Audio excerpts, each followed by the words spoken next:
కొడాలి నాని మీద చంద్రబాబు బ్రహ్మాస్త్రం ఇక తిరుగులేదు. కొడాలి నాని మీద చంద్రబాబు ఎలాంటి బ్రహ్మాస్త్రం ప్రయోగించబోతున్నారు? ఏ విషయంలో చంద్రబాబు ఇలాంటి నిర్ణయం తీసుకుని ఉంటారు? నానికి చంద్రబాబుకు మధ్య ఎలాంటి పరిస్థితులు చోటు చేసుకున్నాయి? ఎన్నికలు సమీపిస్తున్న తరుణంలో చంద్రబాబు వ్యూహాలు ఎలా ఉండబోతున్నాయి?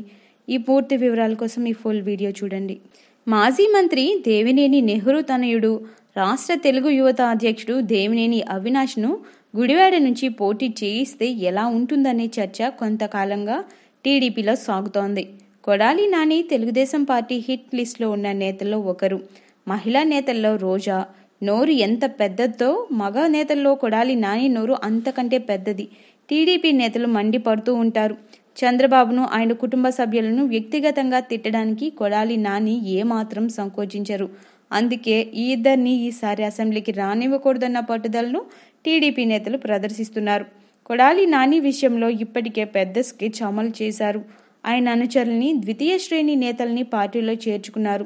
ఇప్పుడు అభ్యర్థిని కూడా ఎవరూ ఊహించని విధంగా దేవినేని నెహ్రూ తనయుడు దేవినేని అవినాష్ను రంగంలోకి దించాలని దాదాపుగా నిర్ణయించుకున్నారు. స్థానికంగా ఉన్న నేతలందరినీ పిలిపించి మాట్లాడాలని చంద్రబాబు నిర్ణయించారు. అయితే స్థానిక నేతలు మాత్రం గుడివాడకు చెందిన నేతనే అభ్యర్థిగా ఎంపిక చేయాలని కోరుతున్నారు.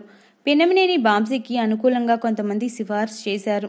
అయితే స్థానిక నేతలందరినీ ఒప్పించి దేవినేని అవినాష్ను రంగంలోకి దించాలని హైకమాండ్ భావిస్తోంది.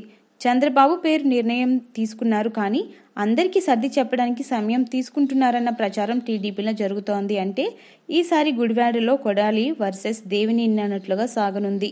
మచిలీపట్నం పార్లమెంటు నియోజకవర్గం పరిధిలో ఉన్న గుడివాడ అసెంబ్లీ నియోజకవర్గం నుంచి గతంలో ఎన్టీఆర్ పోటీ చేసి గెలుపొందారు. ఆ తర్వాత కొడాలి నాని తెలుగుదేశం పార్టీ తరఫున పోటీ చేసి విజయం సాధించారు.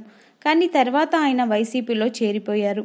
2014 ఎన్నికల్లో నాని వైసీపీ నుంచి పోటీ చేసి విజయం సాధించారు.